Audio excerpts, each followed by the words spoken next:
TV-ին շարունակում է աշխատանքը, տաղավարում այսօր իմ հյուրն է Հայաստանի Հանրապետական Կուսակցության գործադիր մարմնի անդամ Գագիկ Մինասյանը։ Բարև ձեզ, պարոն Մինասյան, շնորհակալ եմ մեզ հյուրընկալվելու համար։ Ես շնորհակալ հավերքեմ։ Նիկոլ Փաշինյանը հունիսի 20-ին, այսինքն վաղը մեկնում է Անկարա հանդիպելու Էրդողանի հետ, հրավեր է եղել Էրդողանի կողմից, պատմական այսպես հանդիպում են այն համարում քաղաքացիական պայմանագիր խմբակցությունից չեն մանրամասնում պաշտոնական այց է, աշխատանքային այց է։ Դուք ինչ ենթադրություններ ունեք, ինչ օրակարգի շուրջ է լինելու զրույցը եւ ինչ սպասենք։ Տեսեք, Երևանի ամենակարևորն է, որ օրակարգի մասին իրենք ոչ մի բան չեն ասում, սակայն մի շատ հետաքրքիր հանգամանք կա 1 օր առաջ, ամսի 10-ին, այսօր Թուրքիայի մեկնում Ադրբեջանի նախագահը։ Ես չեմ բացառում, որ նախ ինքը Էրդողանի հետ համաձայնեցնի այն մոտեցումները, որ Էրդողանը պետք է ներկայացնի Փաշինյանին, կամ նույնիսկ միգուցե նրանք երեքով հանդիպեն։ Չնայած այստեղ ասում են, որ այդպիսի հանդիպում նախատեսված չի, բայց չի բացառում, որ հենց երեքով հանդիպեն, եթե որևէ խնդրեմ չլինի, այդ ամեն ինչը հրապարակելու որպես մեծ հաղթանակ։ Բայց ամեն դեպքում եթե չլինի, որովհետև ասում են, որ չի լինելու եռակողմ հանդիպում։ Եթե միայն Էրդողանի հետ է հանդիպում, օրակարգում ինչ հարցեր կան։ Եթե միայն Էրդողանի հետ է հանդիպում, ապա հստակ կարելի ասել, որ Էրդողանը ներկայացնելու է ինչպես Թուրքիայի պահանջները, այնպես էլ Ադրբեջանի պահանջները։ Իսկ Ադրբեջանի պահանջները շատ հստակ են եւ մեկից ավելի անգամ են նրանք հնչել, մասնավորապես դա վերաբերում է հիմա շատ ավելի ակտուալ է դարձել, դա 300,000 ադրբեջանցիների վերադարձը Հայաստան։ Ինչու է դա հիմա ավելի ակտուալ դարձել, որովհետեւ այն մեծ խնդիրները, որ հիմա ցակել են Իրանի Իսլամական Հանրապետության եւ Իսրայելի միջեւ, վատագույն սցենարի դեպքում կարող են լրջագույն խնդիրներ առաջացնել Իրանի Իսլամական Հանրապետության համար, իսկ վերջին տևական ժամանակում, երբ որ ասում եմ տևական, դա 30-35 տարին է, Իրանը միշտ իր հավասարակշռված դիրքորոշումներով աջակից է եղել Հայաստանին։ Հիմա, երբ այդպիսի աջակցությունից զրկվի Հայաստանը, շատ ավելի մեծ ճնշումներ կարող են առաջանալ Հայաստանի վրա, եւ այդ պարագայում իսկապես դա կարող է տեղի ունենալ։ Եվ այդպիսի հարցադրում ես չեմ բացառում, որ հենց ներկայացվի հենց այս հանդիպման ժամանակ։ Ենթադրում եմ նաև, որ հաշվառնելով այն լարված իրավիճակը, որ հիմա կա Հայաստանում, վարչապետի աթոռը զբաղեցնողը կարող է իր անվտանգության երաշխիքները փորձել ճշտել Անկարայում։ Ինչու է սա հավանական, որտեղ պետք է հիշեք այդ խայտարակ 44-րդ պատերազմից հետո, երբ ժողովուրդը ոտքի էր կանգնել եւ պատրաստում էր վռնդել այս ազգակործան պատահասին, հենց Թուրքիայից հնչեց հայտարարություն, որ եթե պատկերավոր ասած այդ ազգակործանի գլխից մի մաս ընկնի, ապա Թուրքիան ագրեսիա կսկսի Հայաստանի նկատմամբ։ Այսինքն նմանատիպ ինչ որ աջակցություն, ինչպես են աջակցելու, որ Փաշինյանը վերընտրվի։ Օրինակ։ Ես դեռ ընտրվելու մասին չեմ խոսում, ես խոսում եմ այն զարգացումների մասին, որ հիմա ակնհայտ է, որովհետև այն լկտի վերաբերմունքը, որ ինքը ցույց տվեց Հայաստանյան առաքելական Սուրբ եկեղեցու նկատմամբ, այն ընդվզումը, որ առաջացել է այդ պատճառով եւ վերջեցել նաեւ հայտնի գործարար Սամվել Կարապետյանի նկատմամբ այդ ոտնձգությունները, դա իսկապես լարել են հասարակությունը ու չի բացառում, որ կաճից բոց բռնկվի եւ նրան Հայաստանից վռնդելու խնդիրը դառնա օրախնդիր հարց։ Եվ նորից եմ կրկնում, ես չեմ բացառում, որ այնտեղ ինքը իր անվտանգության հետ կապված խնդիրներ կարող է բարձրացնել եւ ստանալ համապատասխան երաշխիքներ, որովհետեւ ըստ էության ինքը աշխատում է արդեն 7 տարի շարունակ թուրք-ադրբեջանական շահերի սպասարկող Հայաստանում եւ այդ շահերի սպասարկման դիմաց ինքը լրիվ իրավունք ունի ակնկալել նաեւ երաշխիքներ։ Հիմա դուք կարծում եք նաև պահանջներ է դրվելու Փաշինյանի առջև։ Անկասկած պահանջներ է դրվելու։ Իսկ միգուցե նաև պայմանագիրը, այսպես ասած, կնքվելու հնարավորություն ստեղծվի։ Այո, եթե այդ պահանջները դառնում Էրդողանը կամ համոզում է Ալիևին միգուցե որոշ հարցերում, որպեսզի ի վերջո պայմանագիր։ Այդպիսի բան լինել չի կարող։ Այդպիսի բան լինել չի կարող, որտեղ ինքը Թուրքիան բազմիցս իր ամենաբարձրագույն ղեկավարության շուրթերով ասել է, որ նրան շահերը նույնն են Թուրքիայի եւ Ադրբեջանի եւ առավել Ադրբեջանի շահերը հենց Թուրքիայի շահերն են։ Հետևաբար ինքը մի բան կարող է անել, այդ շահերը առաջ մղել։ Եվ եթե այդ շահերը առաջ մղելու ճանապարհին Հայաստանում այս ազգակործանը հանդիպի խնդիրների եւ այնպիսի խնդիրներ, որ կսպառնեն իր իշխանությանը, ապա այդ երաշխիքները ինքը այնտեղ պետք է ստանա։ Չի բացառվում նաև մեկ ուրիշ տարբերակ, որ երբ որ այստեղից ինքը ստիպված է հեռանալու կամ փախնելու, Թուրքիան երաշխավորի այսօր, որ ինքը կարող է ապաստան տրամադրել իրեն այդ զարգացումների պարագայում։ Ազգային անվտանգության ծառայության ղեկավարը 3 աշխատանքից ազատվեց, ինչ բացատրություն դուք ունեք։ Գիտեք, քանի որ հստակ ինֆորմացիա չկա, կարելի է խոսել միայն ենթադրությունների լեզվով, իսկ այդ ենթադրությունները Որպես կանոն միշտ բացատրություն առանձնապես չի լինում։ Ինչպես։ Որպես կանոն միշտ բացատրություն չի լինում, երբ որևէ մեկին աշխատանքից ազատում են։ Փաշինյանը պարզապես ասաց, որ նա ամենաերկարատև աշխատած ազգային անվտանգության ծառայության ղեկավարն է իր իշխանության օրոք եւ ասաց հոգնելեր պետք է գնար հանգստանար։ Դե ավելի անլուրջ բան դժվար է պատկերացնել, բայց տեսեք, քանի որ ազգային անվտանգության ծառայության մասին է խոսքը մի ծառայություն, որը ցանկացած երկրի համար չափազանց կարևոր է, ոչ թե ինչ որ ասենք թե նախարարության կամ գերատեսչության ղեկավարի մասն է խոսքը, ես կարծում եմ, որ այդ կառույցի ղեկավարը չափազանց հստակ է պատկերացնում այն հնարավոր զարգացումները, որ առաջիկայում կարող են ծավալվել Հայաստանում եւ բնականաբար ինքը չի ուզենա մաս դառնա մի իշխանության, որ այդ զարգացումների արդյունքում պետք է հեռացվի իշխանությունից։ Չեմ բացառում, որ հենց այդ ինֆորմացիան էր, որ ստիպեց ազգային ծառայության ղեկավարին այս առիթը օգտագործելով հեռանալ, որովհետև Դուք ասում եք արտաքին մարտահրավերներով է պայմանավորված, թե ներքին խնդիրներով։ Նույն օրինակ Սամվել Կարապետյանի կալանավորման գործընթացը եկեղեցու հետ կապված այդ խայտառակ ոտնձգությունները, որը բերել է մեծ վրդովմունք հասարակության մոտ, Սամվել Կարապետյանի հետ կապված այդ անտակտ վերաբերմունքը, որը առաջացրել է եւս մեծ հուզումներ, իդեպ նաև ասում գործարանների շրջանակներում, որ կայս տեղեկացած եմ, եւ այդ զարգացումները իսկապես կարող են բերել նրան, որ զարգացումները տանեն նրան, որ ազգային անվտանգությունը ստիպված լինի միջամտել այդ գործընթացներին եւ բնականաբար նա չէր ուզենա իրեն վարկաբեկեր այդպես։ Եվ նորից եմ ուզում կրկնեմ, շատ հնարավոր է։ Դուք կարծում եք հենց Աբազյանը ինքն է ցանկացել հեռանալ, ոչ թե Փաշինյանն է հեռացրել։ Այո, ես այդպես եմ կարծում, չունենալով ինֆորմացիա, վերլուծելով իր վիճակը, ես կարծում եմ, որ հենց այդպես էլ եղել է։ Իսկ Սամվել Կարապետյանի կալանավորման մասին ինչ կասեք եւ այն խոսակցությունների, որ հեծը պետք է պետականացնել, ազգայնացնել։ Դե տեսեք, ակնհայտ է, որ ժամանակագրորեն, երբ որ մենք նայում ենք խնդիրների զարգացմանը, այդպիսի որոշում իշխանությունը ղեկավարի ցուցումով կազմեց հենց այն բանից հետո, երբ ըստ էության Սամվել Կարապետյանը հստակ արտահայտեց իր տեսակետը, որ ինքը հայաստանյա ծառայական եկեղեցու զավակ է, եկեղեցու կողմն է եւ կանի ամեն ինչ, որպեսզի եկեղեցու հետ կապված որևէ խնդիրներ չառաջանան։ Այս հայտարարությունից հետո էր, որ խոսվեց այն մասին, որ հեծը պետք է մասնավորեցվի, իդեպ դրան գումարել կարելի է այն հանգամանքը, որ Տաշիր-Պիցայի նկատմամբ է հիմա արշավ սկսել իշխանությունները անասնաբուծական եւ անասունների հետ կապված մի հատ ֆերմա կա, որը նաեւ կա ատմածուն այդպիսի բաների արտադրում, այդտեղ են ստուգումներ իրականացնում, այսինքն ակնհայտորեն քաղաքական շնչումների վերաբերվել այս ամենը։ Կարծում եք պատճառը հայտարարությունն էր Սամվել Կարապետյանի, թե այլ խնդիրներ կան։ Չէ, սա խնդիրը շատ ակնհայտ է քաղաքական ենթատեքստում եւ այդ քաղաքական ենթատեքստերն էր, որ ինքը դուրս եկավ այն սանդրծակ արշավի դեմ, որ իշխանությունները սկսել էին մեր առաքելական եկեղեցու նկատմամբ։ Իսկ դա իսկապես հունից անեց վարշապետի Բայց նա մեկ տողանոց հայտարարություն էր ընդամենը արել, առանձնապես գործողություններ չէր արել, բայց նա մեղադրանք է առաջադրվել իշխանություն զավթելու Եվ այդ մեղադրանքն իսկապես ծիծաղ առաջացնող մեղադրանք է, որտեղ այդտեղ այդպիսի մեղադրանքի հիմք չկա բացարձակապես, բայց խնդիրը քաղաքական է, իսկ եթե քաղաքական խնդիր կա դրված, ապա իրավաբանական հոդվածները պետք է գտնեն եւ լուծում տան։ Գիտեք, այդ խեղճ դատավորներն էլ կրակն են ընկել կատարելով այս իշխանության պատվերները, որտեղ անհիմն պատճառներով իրենք կալանք են տալիս մարդուն, որը իսկապես որևէ դատապարտելի կամ օրենքով սահմանված խախտում չի արել։ Եվ սա եւս խոսում է այն մասին, որ այս իշխանությունները անհավասարակշիռ վիճակում են ու գալիս է հաստատելու այն ենթադրությունը, որ ես ասացի ամենասկզբում, չեմ բացառում, որ կարևորագույն խնդիրներից մեկը, որ կքննարկվի Թուրքիայում, այս ազգակործանի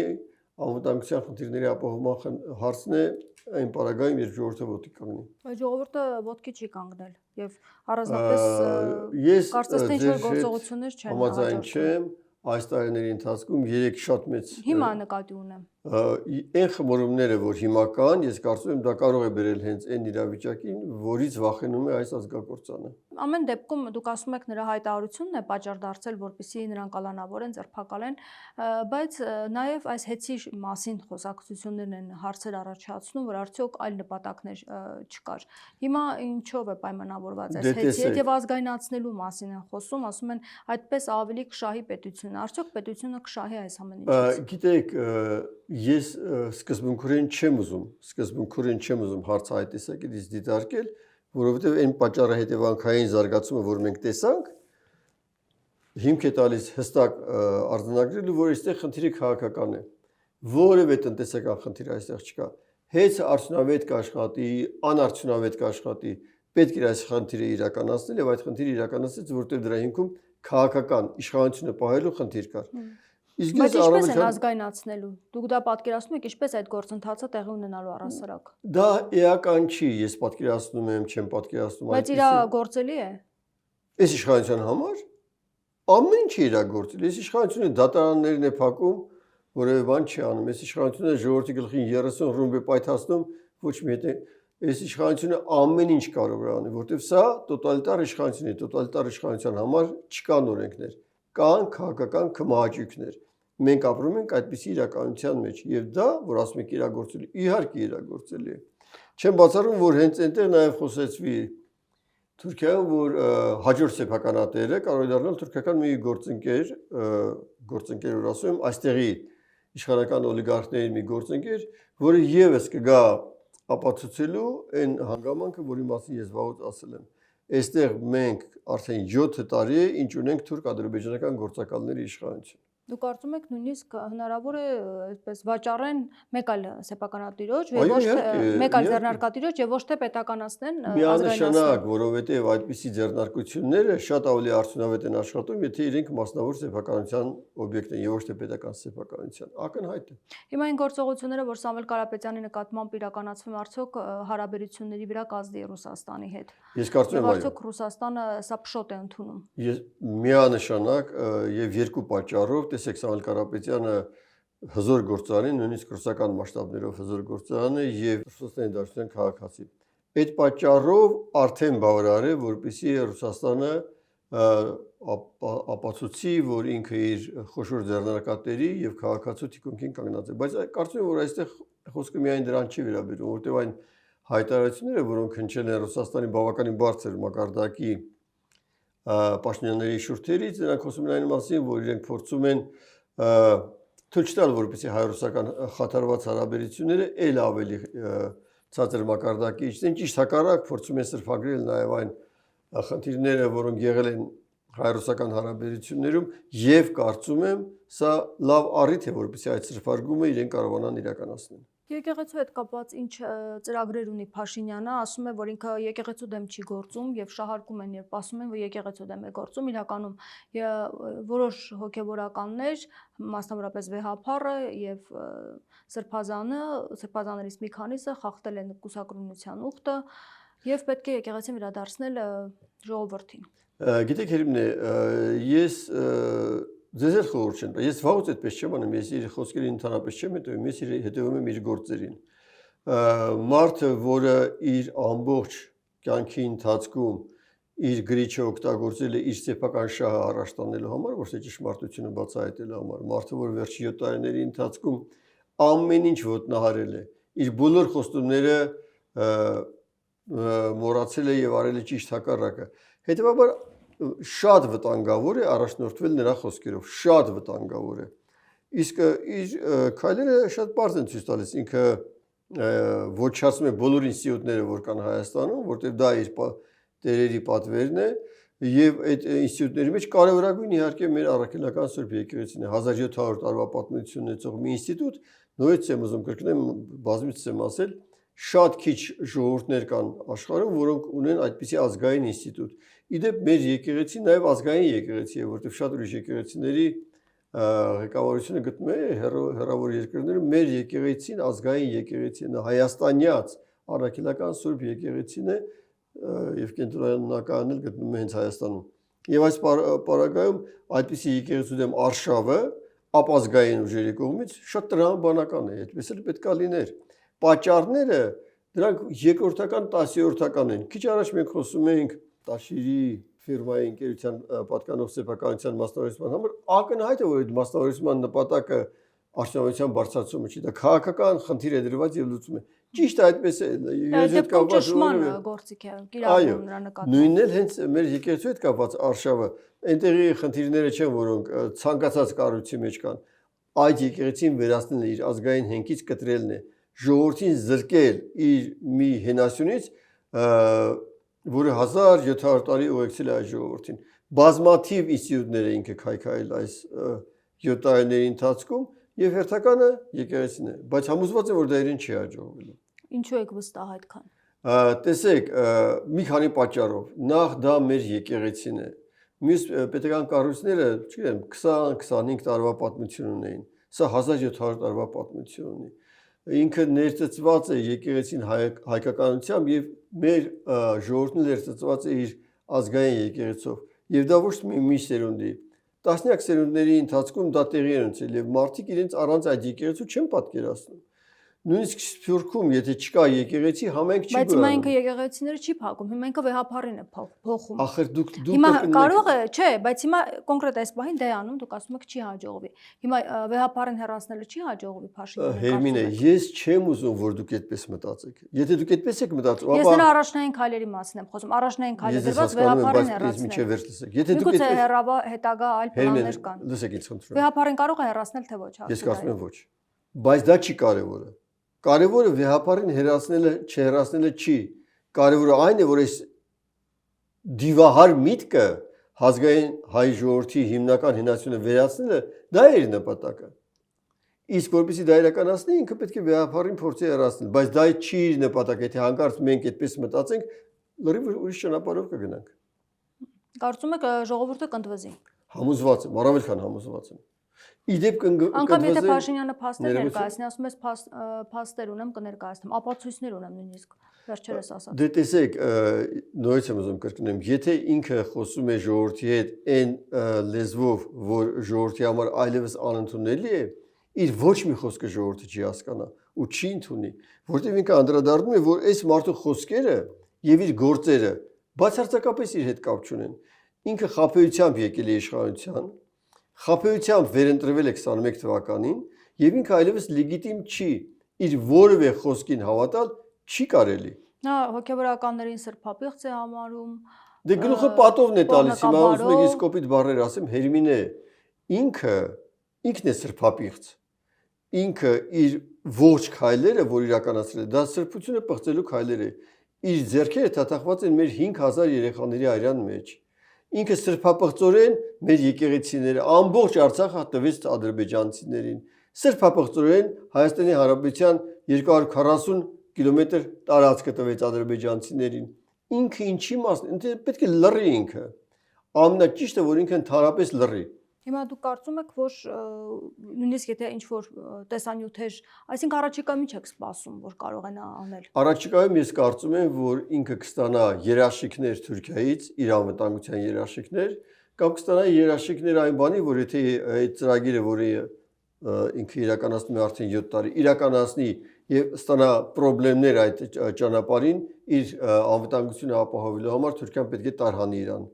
այստեղից նաև ենթադրում եմ իր մերձավորներին ու այդ պարագայում ինքը գնա մինչև վերջ Բայց Թուրքիայի օգուտը որն է որ նրան տանհանի այստեղից որպեսզի իր հաջորդ գործակալները աշխարհի տարբեր ծայրերում իմանան որ եթե իրանք իրականացնում են իրենց տերերի Ստամբուլում նստած տերերի հրահանգները իրանք ապահովված են երաշխավորված են Փաշինյանը ինչպես է կարողանում ասել, որ ինքը ապացույցներ ունի, ինչպես է այդ ապացույցները ձեռք բերել, այսինքն նաև նա կարողանում է հետ կապված ցանկանա ապացույցներ ձեռք որովհետև դուք ինձ տալիս եք հարցեր, որի պատասխանը մեկն է, այդ մարդը սրբապիղծ է, իր արարքները սրբապղծություն են, դուք ինչպիսի հարց եք ցանկացած մարդու ում ինքը ցանկանում է կարող է հրահանգել եւ նրա մասին տեղեկատվություն իրեն տրամադրեն Այո իհարկե Անկասկած, չնայած կնեն նաև այնպիսի աշխատակիցներ, ինչպես Աբազյաններ, որ ասեց սա արել եմ, բայց ես մեկը էլ չեմ անի։ Եվ որքան այդպիսի շատ աշխատակիցներ լինեն, այնքան այդ աշխատակիցները ավելի հեշտ կազատագրվեն։ Վաղ մյուս օրը հակառակ պարագայում ինքը իրենք այս սրբապղծի հետ կանգնելու են դատարանի առաջ, որքան նրանք շուտ հեռանան այս չարիքի իշխանությունից, այնքան իրենց համար ավելի լավ։ Դուք կարծում եք, որ իսկապես հանրությունը չի հանդուրժի այս գործողությունների եկեղեցու դեմ եւ ինչ որ գործընթացներ կհաջորդեն։ Այո, եթե չնահանջի այս վարչապետի աթոռը զբաղեցնող անձը չնահանջի անցնի բիրտ գործողությունների, ես կարծում եմ, որ ժողովուրդը կնդվզի եւ դա կավարտվի այս ազգակործանի հեռացումով Հայաստանից։ Այսինքն ինքը ըստ էության Փաշինյանը գործողությունների պլան է ներկայացրել, իհարկե ոչ ամբողջապես, բայց ասում է պետք է հանձնախումբ ձևավորվի եւ գնա այդ հանձնախումբը Վեհարանի առջեւ պահանջի, որպեսզի Վեհափառը հեռանա։ Մեկ այլ խումբ կգնա ի պաշտպանություն Վեհափառի եւ այստեղ այս բախումները կլինեն, կարծում եք, այս լարվածությունը։ Գիտեք, այս սցենարը դժվար է այսօր կանխատեսել։ Կա նպատակ եւ այդ նպատակը կանխելու համար կա կամք։ Այս երկուսն է։ Այդ կամք կդրսևորվի ցանկացած ձևով, ցանկացած վայրում եւ այդ ընդհանրումը կարող է բերել նրան, որ այս իշխանությունները իսկապես վայրենեն իրենց լիազորությունները։ Նաև Թուրքիայի պահանջներից խոսեցիք, եւս մեկ պահանջի մասին է վերջերս շատ խոսվում, Մեծամորի ատոմակայանը փակելու մասին, նույնիսկ վերջերս կոնֆերանս էին արել, բնապահպաններ են ոտքի կանգնել, տարբեր միջազգային կառույցներ են դիմում իբրև թե վտանգ են տեսնում մեծ բնապահպանական։ Հնարավոր է այս հարցը եւս օրակարգ բերվի։ Այո, եւ ոչ միայն այդ հարցը։ Եվ ինչ խնդիր է դրված Թուրքիայի կողմից կոնկրետ այս ատոմակայանի։ Զրկել էներգետիկ անկախությունից։ Ակնհայտ է էներգետիկ անկախությունից զրկել։ Իդեպ էներգետիկ անկախության էլեմենտներից մեկը հենց հեծն է։ Երկրորդ ատոմակայանն է, որ փաստորեն ինքը կարողանում է առանց վերալիցքավորման կես տարի աշխատել ու դա Հարավային Կովկասում միակ ատոմակայանն է ու դա ունիկալ մի բան է։ Մեր էներգետիկ անվտանգության կարևորագույն հիմնասյուներից մեկն է։ Իսկ այլ ընտրանքը ո՞րն է լինելու։ Ստանալ, ասենք թե էլեկտրոէներգիա Ադրբեջանից, ստանալ ուրիշ որևէ տեղից, բայց ոչ սեփականը։ Իսկ մեր էներգետիկ հզորությունները այնպիսին են, որ մենք կարող ենք էլեկտրոէներգիա արտահանել։ Եթե մենք կարողանանք խելամիտ աշխատել, մենք կարող ենք դառնալ կապող օղակ էներգետիկ էլեկտրոէներգետիկ շղթայի Իրանի Իսլամական Հանրապետություն, Հայաստանի Հանրապետություն, Վրաստան եւ Ռուսաստան։ Իդեպ այդ ծրագիրը կար, փայլուն մի ծրագիր էր, որի վրա մեր իշխանությունները շատ մեծ ջանքեր էին դրել, արդեն ունենք վարկերը, պետք է տրանսֆորմատորային համակարգ կազմել, հաստատուն հոսանքի տրանսֆորմատորներով է դա իրականացում, երկրից երկիր անցում կատարելու ժամանակ։ Դրանք էլ էին արդեն նախատեսված եւ իրականացում էին։ Սրանք եկան եւ ամեն ինչ ոչնչացրեցին։ Եվ այդ նույն ծրագիրը, որը իսկապես մեծ առավելություն կտար Հայաստանի Հանրապետությանը, հիմա իրականացում է Ադրբեջանով։ Ադրբեջան, Իրանի Իսլամական Հանրապետություն, Ադրբեջան եւ Ռուսաստան։ Սրանց ավերածությունները, սրանց վնասները մեր պետությանը, մեր ժողովրդին բազմաթիվ են եւ դրանց հատորներ կարելի է դրա մասին, էներգետիկ ոլորտում նրանց ասպատակումները դրանց դրվագներից մեկն են։ Ասում են մոդուլային ատոմակայաններ կկառուցենք։ Արդյոք դա այլ ընտրանք կարող է լինել։ Գիտեք, մի ասեք, ասում են, իրանք այնքան բաներ են ասել։ Այնքան բաներ, ասել են Շուշին պետք է ազատագրեն, ասել են Հադրութը պետք է ազատագրեն։ Իրենց ասածներին հավատալը շատ վտանգավոր է։ Ձեզ կարող են մոլորեցնել իրենց խոսքերով։ Դուք իրենց գործերին հետևեք։ Դե գործընթացներ տարվում են այդ մոդուլային ատոմակայանների մասով։ Այդ մոդուլային ատոմակայանների մասին գիտեք քանի տարի են խոսում։ Այդքան էլ խոսան ոչի բան չի լինի։ Իրանց միայն քանդելն է, իրանց ստեղծել եւ ԿՊ հասկացողությունը համատեղելի չի։ Իրանք քանդում են։ ԿՊ քանդող, պետություն քանդող, պետություն քանդող։ Այո։ Շնորհակալ եմ զրույցի համար։ Ես եմ։ Զրուցում էի Հայաստանի Հանրապետական Կուսակցության գործադիր մարմնի անդամ Գագիկ Մինասյանի հետ։ Շարունակեք մեզ հետևել, կհանդիպենք։